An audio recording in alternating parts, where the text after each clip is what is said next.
Hey, Kirk McDowell here, Contribution Selling. Good day to you. The question I'm here to answer today is what type of sales training have you received? What kind of sales training have you received?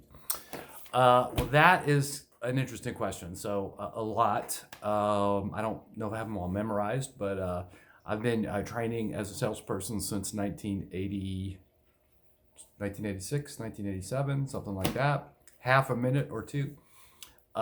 In that time, I've done some formal training courses, SPSS, professional selling skills, spin training, spin sales training, Sandler sales training, multiple sort of in-house kind of deals at various companies. And I provided my own sales training on a number of occasions. I've been a sales manager. I owned a copier dealership in the late 80s and early 90s in New Orleans, and that was quite an adventure. I was very young and inexperienced, and oh my gosh, we arrived. But the selling was quite successful, and so I had a chance to really develop some sales techniques there and strategies, and work with salespeople and have them be successful and so forth. So sales training, lots of different kinds of sales training. Let me say a little bit about sales training and sort of sales related to what kind of training you might need for different kinds of sales. So what I mean by that is you can break up sales into some different categories. I'm not going to be super thorough here, but I'll give you a real clear idea of what I'm talking about. So when I sold copiers, that was capital equipment. That was like a big upfront purchase, right? When I sold um, I'm trying to think if I've sold. Oh yeah, I used to sell search engine optimization services, right, which was a monthly investment. So that's one way, big upfront capital expense or like a monthly investment. Two different types of sales, right? Or you take copiers versus recruiting services. When you're selling a copier, that's a commodity item. Like people understand they need a copier. They've always had one. They know they're going to need one probably indefinitely. And they're not trying to decide if they need a copier. They're trying to decide from whom to buy the copier, right? That's a commodity sale. They know they need it. They're just picking the best option. Recruiting services, especially for a small company, is optional, right? So it's more of an educational sale. The question in the business owner's mind is, why do I need a recruiter? That's called an educational sale, right? They maybe have never used a recruiter in the past. They don't necessarily have plans to use one in the future. There's no budget because recruiting is not something that they've ever done before, right? So then you need to have a conversation with somebody to educate them on why this is an answer that they didn't even know about, but this is an answer to a problem, and they didn't even know that the answer existed, and now here it is. So you're educating them, right? It's a very different space and very different vibe than somebody choosing which item to buy, and they know they need one, right? So a car is a commodity item. People aren't like dealing with, God, do I need a car? They're dealing with what car do I want to buy?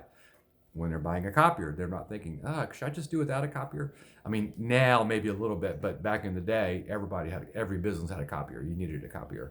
It was just part of doing business, right? So you're looking for the best one possible. So that's commodity versus educational sale. Another way to break it up is business to business or business to consumer. Business to person or business to business, right? Are you selling to a business? When I'm selling a copier, I'm selling to a business, right? So it's this different space, different language, different expectations, different vibe, different approach. I was in the wedding business for a while, and my customer was the bride. You know, so you know, business DJ. I was a wedding DJ for a while. I'm a musician and something I was playing with for a while, and I kind of anyway. So, but I was a business talking to a person, right? So commonly known as B2C, business to consumer. I don't like the word consumer for people. I like to think of people as people. So business to person, right? And very different space, different expectations, different feel, different approach. It's just different, right? Another difference might be at a retail establishment or in-home sales, meaning if you're selling construction services, you're probably going to someone's house, right? Which is very different than someone coming to your place of business. Again, so the point of this conversation is you can distinguish a sales environment. Okay, distinguish a sales environment. What does that mean? So you can notice different aspects of your selling environment and then gravitate to training that's most going to prepare you to be successful and competent and even masterful in that environment, right? So whatever you're selling, you kind of want to notice, are you selling to people? Are you going to people's houses? Are you selling to businesses? Are people coming to you? Is it, big expense up front, or is it a monthly, service that you're selling? All of the educational, capital equipment, blah, blah, blah, blah, blah, all that, right? So, I'm sorry, educational versus commodity, capital equipment versus service, et cetera, right? So, and there's many other ways you could distinguish a selling environment, right? So why that's important is, I used to be a headhunter I used to be a recruiter for salespeople, like for 10 years. Most of that 10 years, I owned a recruiting company. And so what I did a lot was sort of diagnose selling environments and to determine what type of person might be successful in this selling environment versus another selling environment, right? So I looked at, okay, business to business, capital equipment, commodity, et cetera, et cetera. Then I would look for people who had experience kind of in those general realms. Maybe not the same product, but the same environment, right? Capital equipment, prospecting, whatever. Okay, so now, so different sales trainings will prepare you better for different types of selling environments. So that's why I'm talking about that. If you're new in selling, or even if you're not new in selling, you may not have really thought about different selling environments that way. You may notice that different selling environments are actually better for your personality or what you prefer or don't prefer. When I got into copier sales when I was young, I was a young guy and had lots of energy and moxie and, felt very competitive. You had that young, warrior spirit kind of, in my 20s. And I loved the copier business just for all the reasons people hate it. It was competitive and fast paced. And, when you sold a copier for $20,000 and fended off 3 or 4 competitors, you really felt like you accomplished something. And I just loved the whole sort of vibe of that. It's not everybody's cup of tea. But anyway, that was really good for me, right? That was a good environment for me. And it was also an environment that's competitive and difficult, which I actually wanted because I wanted to be a great salesperson. I didn't want to just succeed in sales. I wanted to be one of the best, just sort of my personality style, whatever.